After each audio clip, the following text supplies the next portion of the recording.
African centered, right? So, but I'm gonna do something. I got to do something with all this information. I got to do something. I got to do something. So after the Mike Brown situation, like most of us, that's when the ancestors started to speak. It's your time. Go, because what I didn't see, I seen a lot of women out there, but I didn't see them organized. Right.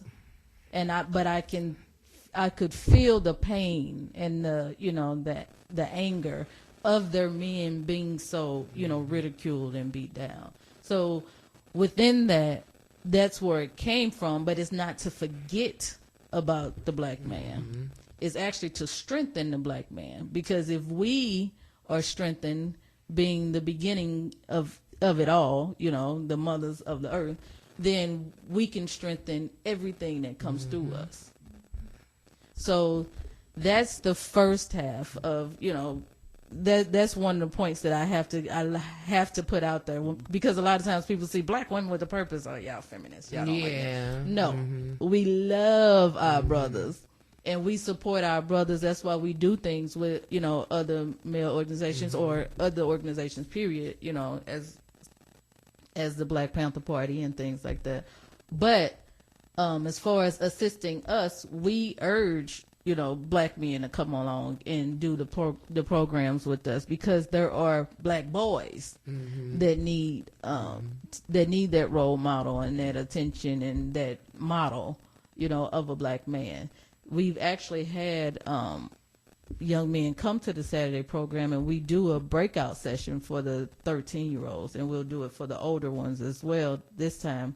But it did become, we can tell, like, wait a minute, these boys don't want to talk to us, So we actually have put it out there, and people can go to our website, and which is bwwpurpose.com, and they can go ahead and sign up to volunteer, because we are looking for volunteers, especially male volunteers. And I can't say that, I don't think I've been knowing Don a year yet, but Don and I kind of met and connected at, I want to say, another event that I co-hosted, What About Us, a celebration of black manhood. And she did reach out to me about volunteering, and I'm going to make it a priority to make sure that I get down there and help you all out with the Saturday program moving forward. Awesome.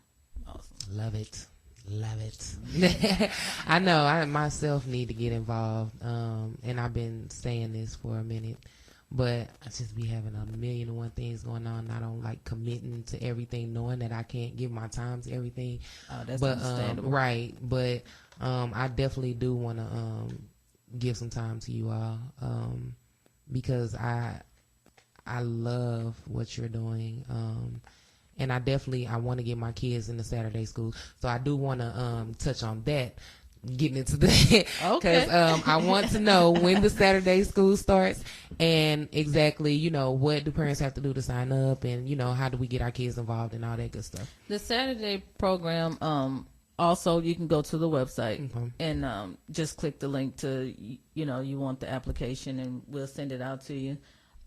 It will be starting back up in September, back at Pomoja. Okay. Which Pomoja Elementary is the best. So everybody need to, go look that up. Right. Pomoja at Cole. Wonderful. Okay. Yes. Now, in terms of, I want to backtrack a little bit. It's something we've been kind of having a running conversation about is, you mentioned earlier, everybody has their niche, and everybody has some work in the community. Oh, yeah. And we talked about, although some people may want to work with children, they're not necessarily, what's the right word?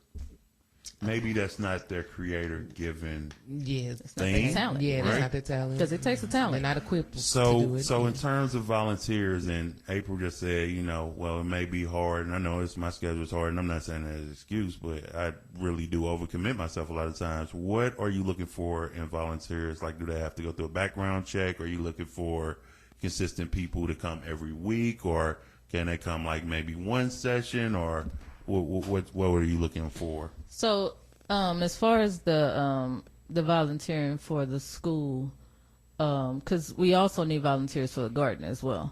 But for the school, yes, we do. Everybody has to go through a background check. We all did. That's just safety for the children.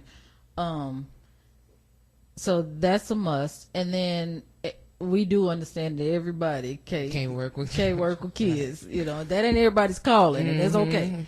But there's things like preparing the snack, preparing the breakfast, even just doing the fitness with them. Which that doesn't take a whole lot of redirection really. Right. Walking them to the garden, things like that is what we're looking for. Okay.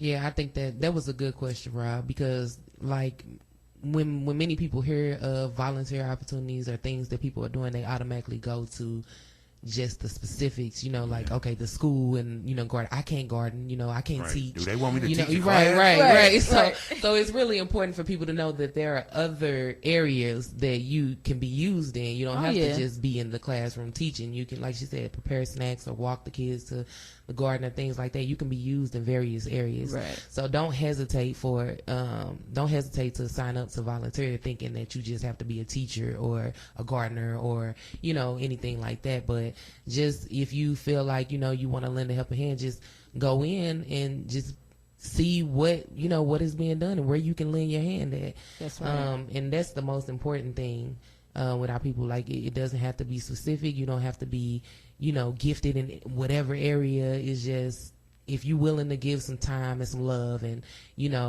some passion to this program, then sign up. Most definitely. And so and the other thing is we're always looking for donations because we are a true grassroots organization. Right. We don't have and aren't looking for the 501 government funding.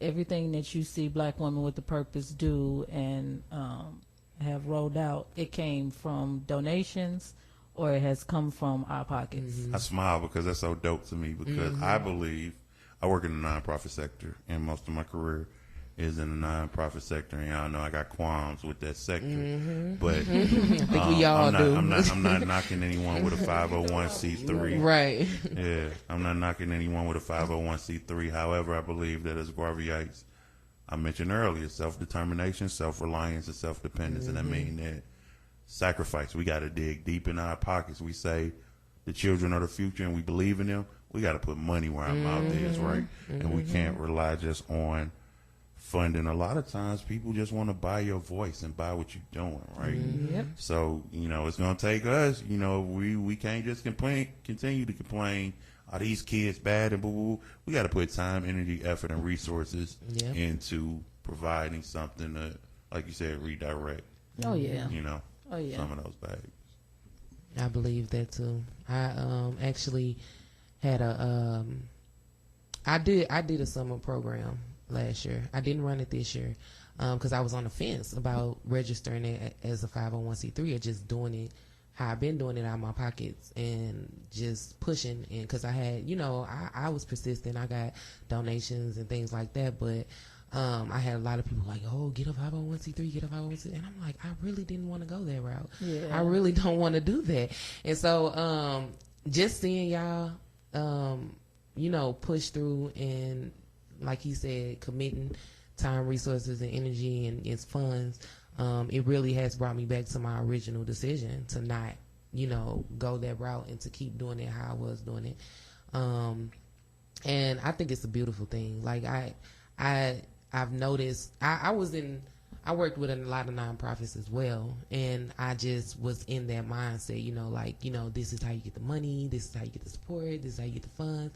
But when I see you all, I'm working now with a lot of grassroots organizations, not necessarily nonprofits. And it's like, what? Like, these people are dedicated, beyond dedicated to any nonprofit that I have ever worked with.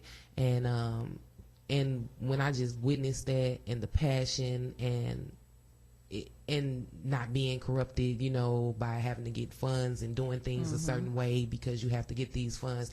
It's just refreshing and it's amazing and it's like it's inspiring. It's like, yeah, okay. I think it becomes a testimony of, our true ability and collectivity. You know, again, it's nothing against, you know, anybody who does do Right. the 501 or, you know, those, you know, sectors. But if we want to get to a place where we know what our strengths and our ability is, we have to test it. That's true. You know, you got to get to a point where you say, okay, I'm going to do this and then see what Just do happens. it, right. You know, right. the biggest stumbling block is fear. You know, that is, it's so, you know, Yeah. debilitating. Like Yeah, it it is. stops you, It it is. cripples you because you start to think, and a lot of times we move in a place to where you doing things out of comfort and out of what you're used to. So if you all you know is you have to get this 501 to be able to do these things, and that's what That's you're what you normally going to do. So to step outside of the box is a beautiful thing. It is. And to actually see it flourish is even better. But you know, if we just take that, you know, that whole belief, that whole faith thing and make it work, because the faith is not in anything other than yourself is where it should lie. That's Yeah. right. You know, Garvey said, without confidence in the race of life, you are twice defeated. And we talked about in the last hour, we talked about in the last hour how, you know, being grassroots, you know, Black Tax Collective is doing the Sunday school, you are doing the Saturday school, which is beautiful. And I want to speak to that issue in a minute. But, you know, you do these grassroots initiative and you see things manifest. What does that do to the psyche of the people? Like, yo, we did that. Yeah, like, that's you know what I'm saying. You're gonna start We seeing more. You're gonna start seeing more people taking risk and more projects and more. You know what I mean? Which is which dope. is exactly what it's about. It's not at all about what you can do. It's about the foundation that you lay for the next person. That's right. It's about being in the continuation of the struggle for your people. Period. That's right. I want to speak to the idea. I mentioned that, you know, Black Tax does the Sunday school and you all do the Saturday school, and a lot of people will say unity, and that's the buzzword right now. And some people may see that as disunity, but I don't see that as disunity. And the reason why I don't see that as disunity, one, we're doing them on 2 different days. 2, the more African-centered education we can get out there, if 150 organizations doing it, it ain't enough. We may have a little bit of a different approach, different focuses or things that we touch on, but I don't think that, you know, promotes this unity. I think that a lot of times, and I know Asia is working really hard to organize this community calendar just so we can kind of know who's doing what and who's got what going on. Sometimes it's just ignorance. We don't know who's out Right. there and That's who's very doing true. that's what. really That's what it very is. But at the same time, certain organizations, you have a specific demographic, or you have a specific people that you're going to reach. Black women with a purpose are going to reach some people that Black Tax Collectives aren't going to reach, right. and that's fine. That's right. You know what I mean? That's right, and vice versa, for sure. Right. So yeah, it's not no disunity and nothing like that. It's actually, I think that we're complementing each other. Most and we're definitely. working collaboratively Most more than we definitely. realize we are. Most definitely. I think it goes back to what I was saying earlier about how everybody has their niche, because we reach children. You know, that other organization may reach specifically boys. Another organization may reach specifically females. So I don't think it's disunity. I think if we come together, I think in the whole that's coming together collectively, because everybody has a part that they play. You know, and that's what I love about Black Women with a Purpose too. Everybody come in with their talent and they able to work that. How old are you, if you don't mind me asking? I'm 20. I love y'all. I wish y'all was in the studio. Like, she's exuding so much passion and Yes. enthusiasm, and she represents. the- She was in a conscious conversation and she was standing up, and I was like, and when That's she dope. came, when Dawn came, she was like, "This my daughter." I'm like, "What? Like that's your daughter?" That's Oh dope. my God! Like, yes, I love it. future's I in love good it. hands, y'all. Yes, Like, yes. no, When I seriously, say like, it's seriously, dope. That's dope. it is. I It gotta, really I is. gotta give it all to her and my father. They put it all in me. So, and my ancestors, of course. Indeed. Yeah, they manifested it in me. So we got 2 young ladies in the green room. Y'all want to say something? Y'all want to get on the mic and say something? Like, You've been standing like, in the let door the whole let time. Like, right. let me get a piece of that mic. Observe. Let me get some of that mic. All right, we gonna let you slide this time because y'all gonna be coming. Are we back. gonna have to have you back on the show? Journalism. You Oh, know, of we gonna course.